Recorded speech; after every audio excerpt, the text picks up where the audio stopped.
going psycho.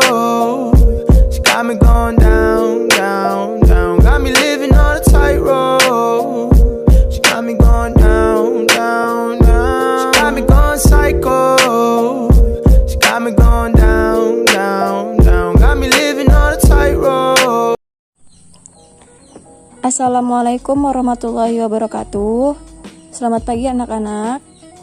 Apa kabarnya hari ini? Alhamdulillah, semoga kalian selalu dilindungi oleh Allah Subhanahu wa taala. Amin. Nah, sebelum kita memulai pelajaran pada hari ini, alangkah baiknya kita berdoa terlebih dahulu ya.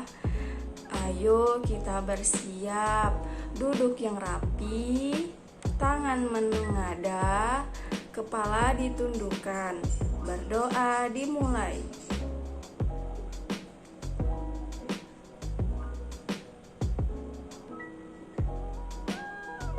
Oke, amin. Selanjutnya, hari ini kita akan belajar mengenai ide pokok.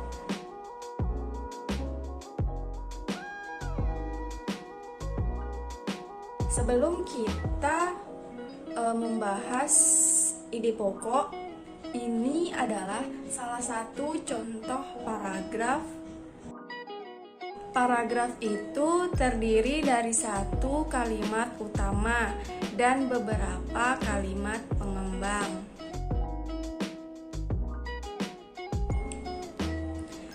Kalimat utama adalah kalimat yang berisi pokok pikiran utama dan menjadi dasar untuk mengembangkan suatu paragraf.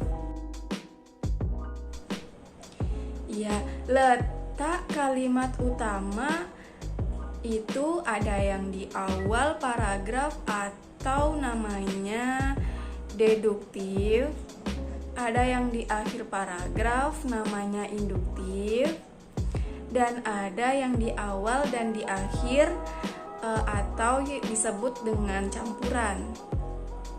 Jadi ada 3 macam ya anak-anak. Yang di awal namanya deduktif, yang di akhir namanya induktif, dan yang di awal dan yang di akhir namanya campuran. Otot disebut alat gerak karena memiliki suatu senyawa kimia yang dapat membuatnya bergerak. Pada saat otot yang menempel pada tulang bergerak, otot tersebut akan membuat tulang bergerak.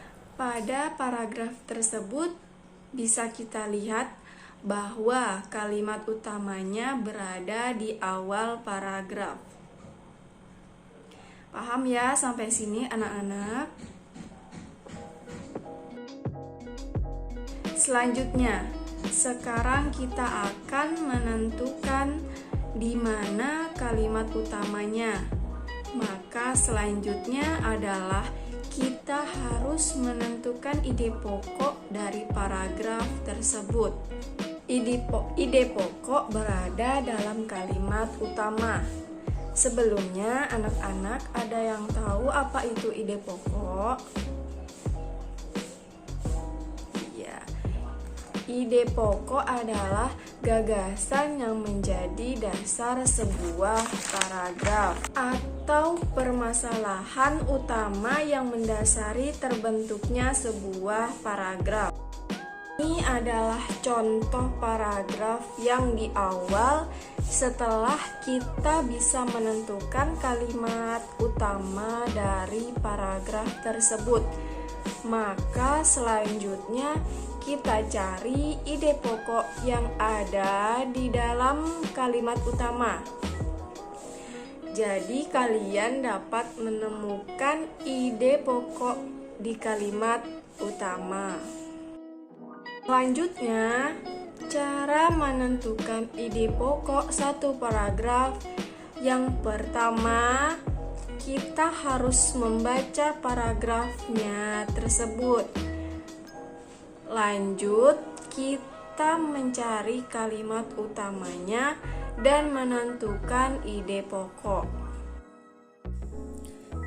Jika kita balik, maka untuk membuat paragraf kita harus menentukan ide pokoknya, membuat kalimat utamanya dan kalimat pengembang, dan akhirnya jadi paragraf. Cara membuat suatu paragraf, kita tentukan ide pokoknya, yaitu organ gerak terdiri atas dua macam, kemudian membuat kalimat utama dan kalimat-kalimat pengembang. Kita bisa meletakkan kalimat utamanya berada di awal paragraf, di akhir paragraf, atau bisa juga di awal dan ditekankan di akhir paragraf. Langkah terakhir setelah kita membuat kalimat utamanya dan beberapa kalimat pengembang adalah kita harus menyusun kalimat-kalimat tersebut menjadi sebuah paragraf. Sampai sini sudah paham ya? Sebelum Ibu akhiri, ada yang ingin bertanya? Gak ada. Iya, itulah tadi cara menemukan ide pokok suatu paragraf atau membuat suatu paragraf. Baik anak-anak, karena waktu kita sudah mau habis, kita ketemu di pertemuan minggu depan ya. Minggu depan atau di pertemuan berikutnya kita akan membahas mengenai cara membuat pengumuman dan pantun ya. Iya. Dan Ibu akhiri, wassalamualaikum warahmatullahi wabarakatuh. Sampai jumpa di pertemuan berikutnya.